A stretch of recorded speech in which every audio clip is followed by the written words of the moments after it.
Assalamualaikum warahmatullahi wabarakatuh. Jumpa lagi dengan kata Rudi Cahyo. Masih bersama Rudi Cahyo di sini dan tetap di Rudi Cahyo TV. Kali ini kita akan membahas tentang manajemen waktu.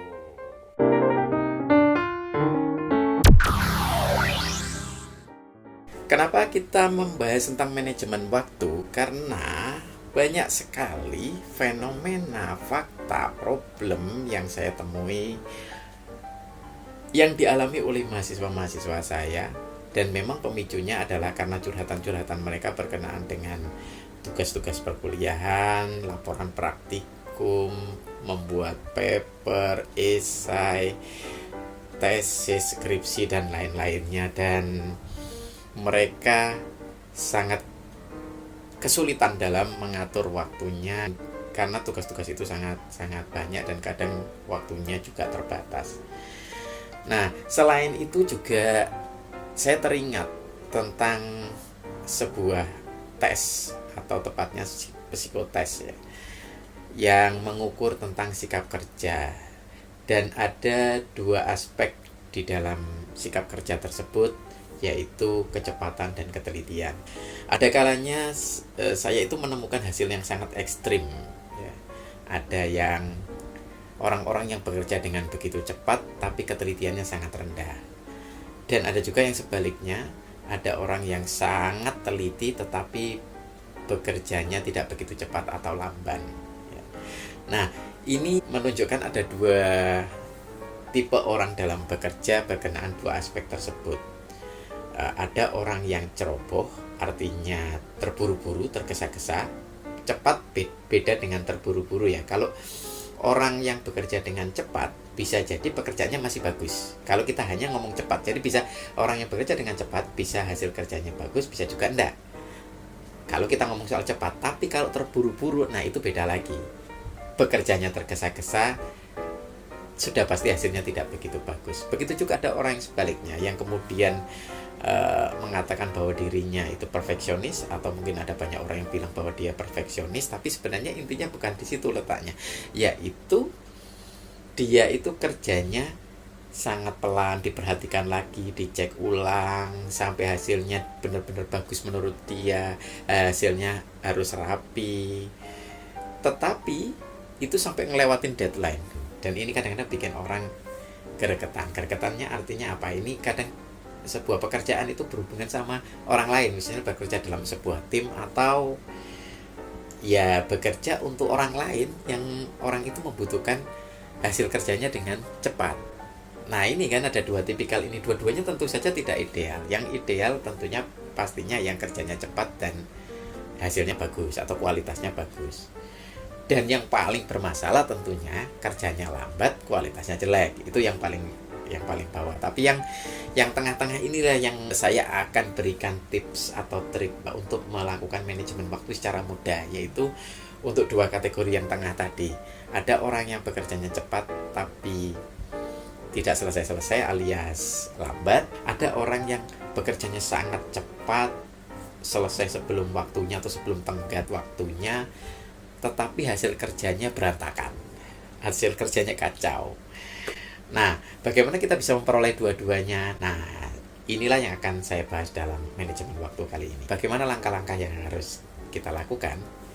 Yang pertama, kita perlu mengenali berapa banyak waktu yang kita miliki, atau alokasi waktu yang kita miliki, atau yang diberikan kepada kita kalau itu kita menerima tugas dari orang lain ya, misalnya dari atasan, dari dosen, dari guru.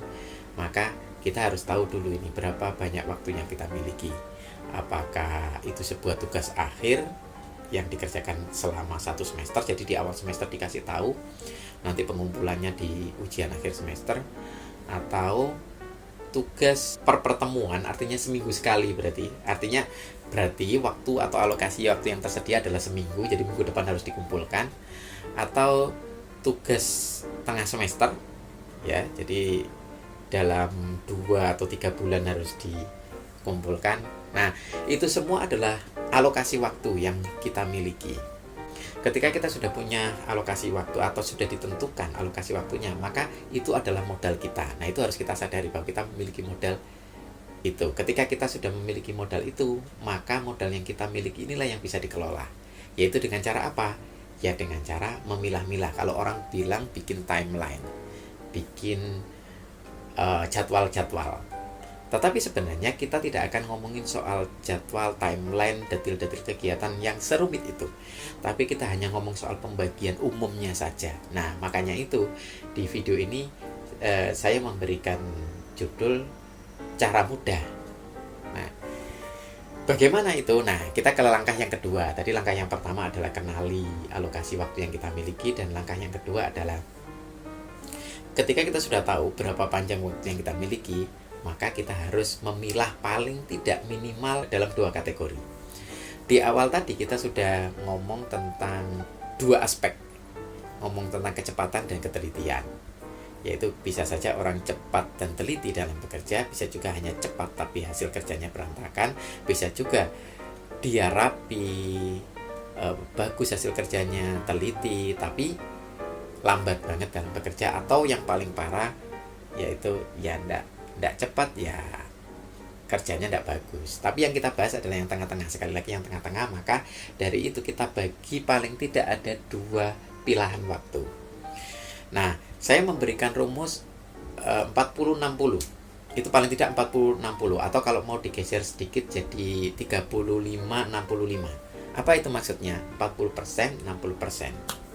Atau 35%, 65%. Apa itu? Yang 40% atau 35% kita gunakan untuk menyelesaikan tugas. Nah, pada saat menyelesaikan tugas ini, nah ini berarti kita sudah ke step yang ketiga. Pada saat menyelesaikan tugas ini, kita harus istilahnya tutup telinga. Nah, tutup telinga dari apa ini? Nah, biasanya ketika kita bekerja, apalagi untuk tipikal orang-orang tertentu ya yang pingin semuanya serba sempurna, itu selalu ada saja godaannya. Ibaratnya akan ada setan-setan yang berbisik seperti ini. Ketika kita sedang menyelesaikan pekerjaan kita, setan-setan yang berbisik itu akan bilang begini, yakin nah itu sudah bagus, tidak diteliti lagi nih, jangan-jangan ada yang salah loh, misalnya kayak begitu. Itu adalah setan-setan yang terus berbisik ya. Setan dalam tanda kutip adalah setan ya, yang ada dalam diri kita atau diri kita sendiri yang menginginkan untuk cek lagi. Padahal yang 40% atau 35% ini memang kita alokasikan untuk penyelesaian, jadi bukan untuk kebenaran, ketepatan, atau kualitas. Jadi tutup aja telinga kita dari bisikan-bisikan seperti itu. Kita abaikan setannya, kita singkirkan, kita tepis itu. Yang penting selesai pokoknya. Yang penting selesai. Kalau memang perasaan kita tidak tenang, kita berpikir bahwa, lah nanti gimana kalau hasilnya tidak bagus? Kadang-kadang orang butuh ditenangkan kan, perasaannya butuh ditenangkan. Ya bilang aja pada diri sendiri bahwa tenang, masih ada 60%. Itu mungkin akan sedikit membuat kita lebih rileks ya. Bukan rileks kemudian santai-santai ya. Artinya kita bisa fokus lagi untuk menyelesaikan dan tidak tergoda untuk memperhatikan kualitasnya. Jadi fokus saja di 40%. Itu langkah ketiga. Langkah yang keempat, kita barulah ke 60%-nya. Ketika yang 40% sudah selesai alias tugasnya itu sudah rampung, maka yang 60% itu kita gunakan untuk ngecek. Kenapa kok lebih besar? Ya, karena di dalam cek recheck itu banyak sekali yang harus kita lakukan ya. Kalau menyelesaikan itu kan memang kita fokus pada penyelesaian aja. Tetapi kalau cek recheck itu mulai dari kita mencari tahu adakah yang salah, ketika ada yang salah memperbaiki, ketika ada yang diperbaiki nanti perlu lagi finishing. Ya ada sentuhan halusnya, ada finalisasinya gitu ya. Nah, itu masuk dalam 60% ini. Ya ini biar kita tidak rumit. Kalau kita membagi misalnya 60% itu ternyata ada banyak kegiatannya, ada ngecek kesalahan, memperbaiki dan seterusnya. Kenapa kok tidak dibagi-bagi jadi 15% dan seterusnya? Enggak. Kita cukup bagi yang menjadi 2 itu aja. Kenapa kok seperti itu? Ini bukan cuma soal penyederhanaan, tapi kembali lagi kepada awal mulanya tadi, bahwa kita memberikan atau membuat tips ini berdasarkan 2 aspek tadi, kecepatan dan ketelitian. Maka dari itu kita pilah menjadi 2 itu gitu. Jadi yang 60% kita gunakan untuk ngecek, memperbaiki kesalahan, melakukan finalisasi atau finishing touch ya.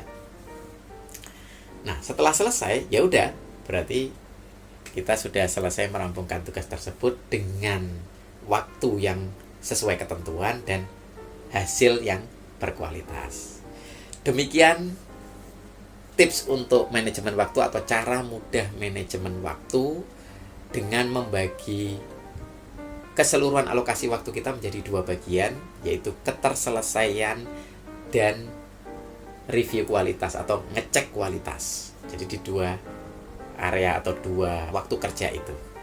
Semoga ini bermanfaat buat teman-teman, terutama buat teman-teman siswa, mahasiswa, ataupun juga boleh buat para pekerja yang sehari-harinya bekerja dengan deadline, atau yang yaitu tadi siswa atau mahasiswa yang mungkin barangkali masih kesulitan atau pengalamannya masih belum banyak untuk memanajemeni waktunya ketika melakukan tugas, menyelesaikan skripsinya, menyelesaikan tesisnya, dan seterusnya. Nah, itu semoga bisa membantu. Sampai ketemu lagi di Kata Rudi Cahyo yang akan datang. Dan pastinya selalu di Rudi Cahyo TV. Beri dukungan terus buat Rudi Cahyo TV dengan cara like video ini sebanyak-banyaknya, share ke teman-teman yang lain, dan yang belum subscribe, buruan subscribe. Biar nanti kalau kami mengupdate materi-materi baru, inspirasi-inspirasi baru, teman-teman tidak ketinggalan. Dan kalau nonton, akan lebih baik kalau diperhatikan detil-detilnya apa yang saya sampaikan, biar tidak salah paham dan biar juga ilmunya utuh. Itu dari saya, Rudi Cahyo. Kalau ada yang tidak berkenan, mohon maaf. Dan sampai ketemu lagi di Kata Rudi Cahyo yang akan datang. Assalamualaikum warahmatullahi wabarakatuh.